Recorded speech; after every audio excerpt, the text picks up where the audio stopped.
গাজায় অবিলম্বে যুদ্ধবিরতি চায় ভারত। সোমবার রিয়াদের বৈঠকে জানান ভারতের বিদেশমন্ত্রী এস জয়শঙ্কর। জানালেন এই মুহূর্তে দাঁড়িয়ে গাজার পরিস্থিতি ভারতের কাছে সর্বাপেক্ষা উদ্বেগের বিষয়। সোমবার গালফ কোঅপারেশন কাউন্সিলে বিভিন্ন দেশের বিদেশ মন্ত্রীদের সঙ্গে ভারতের প্রথম বৈঠকে জয়শঙ্কর বলেন, গাজার পরিস্থিতি নিয়ে ভারতের নীতিগত অবস্থান বদলায়নি।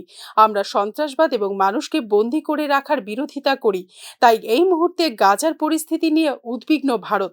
আমরা একের পর এক নিরীহ মানুষের মৃত্যুতে শোকাহত। ভারত অবিলম্বে গাজায় যুদ্ধবিরতি চায়। বৈঠকে প্যালেস্টাইন প্রসঙ্গ উঠতেই জয়শঙ্কর জানান, বৃহত্তর স্বার্থে প্যালেস্টাইন সমস্যায় বারবার দ্বিরাষ্ট্র সমাধান খোঁজার জোর দিতে চেয়েছে ভারত। যখনই সাহায্যের প্রয়োজন হয়েছে, ত্রাণ সরবরাহ করে পাশে থেকেছে ভারত। সোমবার বৈঠকে বিদেশমন্ত্রী বলেন, প্রতিকূল সময়েই বোঝা যায় কে কার বন্ধু। এই যুদ্ধ পরিস্থিতি স্পষ্ট করে দিয়েছে যে স্বাস্থ্য সুরক্ষা, খাদ্য, কৃত্রিম বুদ্ধিমত্তা, বিদ্যুৎ পরিবহন থেকে মানব সম্পদ সবকিছুতেই দেশগুলি একে অপরের উপর কতটা নির্ভরশীল। বিদেশমন্ত্রী আরও জানান, গালফ কোঅপারেশন কাউন্সিলের সঙ্গে ভারতের সম্পর্ক ইতিহাস, সংস্কৃতি ও মূল্যবোধের। যতদিন এগিয়েছে, সেই সম্পর্কের ভিত আরও মজবুত হয়েছে।